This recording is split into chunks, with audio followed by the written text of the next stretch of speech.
അല്ലല്ല, ഞങ്ങൾക്ക് അവരുടെ രാഷ്ട്രീയ നിലപാടിനൊപ്പം അല്ലല്ലോ ഞങ്ങൾ നിന്നിരുന്നത്. ഞങ്ങൾ ഗവർണറുടെ കൂടെ അല്ലായിരുന്നു, ഗവൺമെന്റിന്റെ കൂടെ അല്ലായിരുന്നല്ലോ. ഗവർണറും ഗവൺമെന്റും തമ്മിൽ, കഴിഞ്ഞ ഗവർണറും ഗവൺമെന്റും തമ്മിൽ ഒത്തുകൂടിയിട്ടല്ലേ ഇല്ലീഗലായിട്ടുള്ള അപ്പോയിന്റ്മെന്റ്സ് മുഴുവൻ നടത്തിയത് ഇല്ലേ? ചാൻസലർ, പ്രോ ചാൻസലർ കത്ത് കൊടുക്കണം എങ്ങനെ?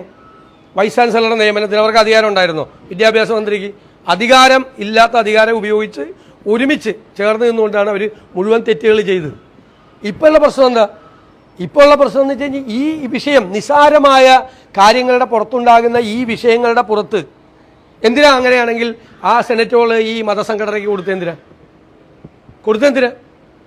ഒരു ഒരു ഒരാൾക്ക് വാടകയ്ക്ക് കൊടുത്തിട്ട് പിന്നെ റദ്ദാക്കണോ ചെയ്യണത്? ചാൻസലർ വരുന്ന പരിപാടി രജിസ്ട്രാർ റദ്ദാക്കാമോ? അങ്ങനെ അങ്ങോട്ടും ഇങ്ങോട്ടും തെറ്റാണ് ചെയ്യുന്നത്, അങ്ങോട്ടും ഇങ്ങോട്ടും ചെയ്യുന്നത് തെറ്റാണ്. ഞാൻ പറഞ്ഞ ഇതിൻ്റെ ഇരകളാകുന്ന കുട്ടികളല്ലേ, നമ്മുടെ കുഞ്ഞുങ്ങളല്ലേ. ഇവിടെ വേറെ വല്ലതും നടക്കുന്നുണ്ടോ? ഇതല്ലാതെ വല്ലതും നടക്കുന്നുണ്ടോ? യൂണിവേഴ്സിറ്റിയിൽ വൈസ് ചാൻസലർക്ക് യൂണിവേഴ്സിറ്റി കയറാൻ വയ്യ, അപ്പോൾ പ്രതിരോധം, ഉപരോധം. ഞാൻ ചോദിച്ചല്ലോ, സിസ തോമസിനോടൊക്കെ ഗവൺമെൻറ് ചെയ്തത് എന്താണ്? കോടതി തന്നെ ഇടപെട്ട് പറഞ്ഞല്ലോ, ക്രൂരതയാണ് ചെയ്തതെന്ന്, ഒരിക്കലും ചെയ്യാൻ പാടില്ലാത്ത കാര്യം. അപ്പോൾ അത് ഉന്നത വിദ്യാഭ്യാസ രണ്ട് കാര്യങ്ങളിലായിരുന്നു കേരളത്തിൽ മുന്നിട്ട് നിന്നിരുന്നത്. ഒന്ന് വിദ്യാഭ്യാസ രംഗവും ഒന്ന് ആരോഗ്യ രംഗവും. രണ്ടിൻ്റെയും സ്ഥിതി ഇപ്പോൾ ഈ ഗവൺമെൻറ്റിൻ്റെ കാലത്ത് ഏകദേശം തീരുമാനമായി. ഇപ്പോൾ തർക്കം നടക്കണത് എന്താ? ഇപ്പോൾ മാത്രമല്ല മോശമായത്, മറ്റേ കഴിഞ്ഞ ഗവൺമെൻറ്റിൻ്റെ കാലത്തും ഒന്നാം പിണറായി സർക്കാരിൻ്റെ കാലത്തും മോശമായിരുന്നു. വീണ ജോർജ് മാത്രമല്ല മോശക്കാരി, ശൈല ടീച്ചറും മോശക്കാരിയായിരുന്നു അല്ലേ? ഇപ്പോൾ CPM നടക്കുന്ന തർക്കം അല്ലേ? അതിലെ സജി ചെറിയാൻ പറഞ്ഞ കൃത്യമായിട്ട് അന്നും കണക്കാരും നിന്നു. അദ്ദേഹം പറഞ്ഞതിൻ്റെ അർത്ഥം അതാണ്. ഒരു MLAക്ക് സർക്കാർ ആശുപത്രി പോയി ചെന്ന് കിടന്നാലുള്ള സ്ഥിതി എന്താണെന്നാണ് സജി ചെറിയാൻ പറഞ്ഞത്. ഇത് തന്നെയാണ് ഞങ്ങൾ കഴിഞ്ഞ കുറേ നാളുകളായി പറഞ്ഞുകൊണ്ടിരിക്കുന്നത്. സർക്കാർ ആശുപത്രികളും മെഡിക്കൽ കോളേജുകളും സംവിധാനങ്ങൾ തകരുകയാണ്. ആകെ മന്ത്രി ഒരു കാര്യം പറഞ്ഞു, ആരോഗ്യമന്ത്രി, സിസ്റ്റത്തിൻ്റെയാണ് കുഴപ്പം. അത് സത്യമാണ്. ആ സിസ്റ്റത്തിൻ്റെയാണ് കുഴപ്പം. ഇവർ ഇപ്പോൾ ഉണ്ടാക്കി വെച്ചിരിക്കുന്ന സിസ്റ്റത്തിൻ്റെയാണ് കുഴപ്പം. നിങ്ങളിവിടെ ഡോക്ടർമാരോട് ചോദിക്കും, ഇടതുപക്ഷ സഹയാത്രികനായ ഒരു ഡോക്ടറല്ലേ വന്ന് പൊട്ടിത്തെറിച്ച് പറഞ്ഞത്? നിങ്ങൾ ബാക്കി ഡോക്ടർമാരോട് എല്ലാവരോടും ചോദിക്കും, എല്ലാവർക്കും രാഷ്ട്രീയമൊക്കെ ഉള്ളവരല്ലേ, എന്താണ് മെഡിക്കൽ കോളേജുകളിൽ നടക്കുന്ന സ്ഥിതി എന്താണെന്ന് ചോദിക്കും. ഗവൺമെൻറ്റിൻ്റെ ഇടപെടൽ എത്ര മോശമാണെന്ന് ചോദിക്കും. ഓരോ വിഷയങ്ങൾ വരുമ്പോൾ കൈകാര്യം ചെയ്യുന്നതിലെ പാളിച്ചകൾ നോക്ക്. ഒരു മീറ്റിംഗ് കണ്ടക്ട് ചെയ്യാൻ പോലും മര്യാദയ്ക്ക് പറ്റുന്നില്ല. മീറ്റിംഗ് കണ്ടക്ട് ചെയ്യാൻ അടിച്ചേൽപ്പിക്കുകയാണ്. വേറെ തരത്തിലാണ് ലാംഗ്വേജ്, വേറെ ഭാഷയാണ് അവർ സംസാരിക്കുന്നത്.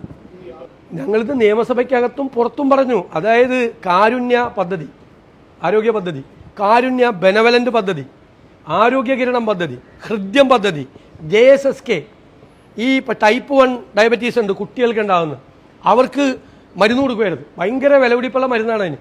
അത് എല്ലാം നിർത്തലായി, എല്ലാം വഴിയിലാണ് കിടക്കുന്നത്. അതാണ് പറഞ്ഞത്. ഇതെല്ലാം ഈ 1800 കോടിയാണ് കാരുണ്യ പദ്ധതിക്ക് കൊടുക്കാനുള്ളത്. ഇപ്പോൾ പ്രൈവറ്റ് ആശുപത്രികൾ കാസ്പ് കാർഡ് സ്വീകരിക്കേണ്ടെന്ന് തീരുമാനിച്ചു. ചില ആശുപത്രിക്ക് 200 കോടി 250 കോടിയൊക്കെ കൊടുക്കാനുണ്ട്. മെഡിക്കൽ കോളേജുകളിലെ ഈ HDC ഫണ്ടിൽ പൈസ ഇല്ലാത്ത എന്തുകൊണ്ടാണ്? ഈ കാരുണ്യ പദ്ധതിയുടെ പൈസ HDC എടുത്ത് കൊടുക്കുക. ഇല്ലെങ്കിൽ അത്യാവശ്യം മരുന്ന് മേടിക്കാൻ ആശുപത്രിയിൽ പൈസ ഉണ്ടായേനെ. മുഴുവൻ അവർ പറഞ്ഞത് സത്യമാണ്, മുഴുവൻ സിസ്റ്റവും തയ്യാറാറില്ല. എന്തായാലും മുഖ്യമന്ത്രി സ്ഥലത്തില്ലല്ലോ, മുഖ്യമന്ത്രി അമേരിക്കയിൽ പോയിട്ട് തിരിച്ചു വരട്ടെ, എന്നിട്ട് അദ്ദേഹം ഒരു സമയവും സ്ഥലവും തന്നാൽ ഞാൻ അവിടെ പോവാം. അല്ല, മുഖ്യമന്ത്രി സ്ഥലവും സമയവും തന്നാൽ ഞാൻ അവിടെ പോയി അദ്ദേഹമായിട്ട് സംവാദം ഏർപ്പെടും. ഞാൻ പറഞ്ഞല്ലോ മുഖ്യമന്ത്രി സമയവും സ്ഥലവും തന്നാൽ അവിടെ വരാം, റെഡിയാണ്. അദ്ദേഹം തരട്ടെ, അദ്ദേഹം വന്നിട്ട്. അദ്ദേഹം ആ അബദ്ധം കാണിക്കില്ല എന്ന് എനിക്കറിയാം. അല്ലെന്ന്, മുഖ്യമന്ത്രി അത് ചെയ്യില്ലല്ലോ. ഇതൊക്കെ മുഖ്യമന്ത്രി സമയവും സ്ഥലവും തന്നാൽ അവിടെ എത്താം. ഞാൻ 3 പ്രാവശ്യമായി പറഞ്ഞു, അവിടെ ഞാൻ വരാം, ഞാൻ അവിടെ വരാം, റെഡിയാണ്, തയ്യാറാണ്. ഞാൻ അതല്ലേ പറഞ്ഞത്. അത് ഈ മന്ത്രിയെ രക്ഷിക്കാൻ വേണ്ടി പഴയ മന്ത്രിയുടെ കാലത്തും മോശമായിരുന്നെന്നാണ് പറഞ്ഞത്. ഒന്നാം പിണറായി സർക്കാരിൻ്റെ കാലത്തും ഇത് തന്നെയായിരുന്നു സ്ഥിതി.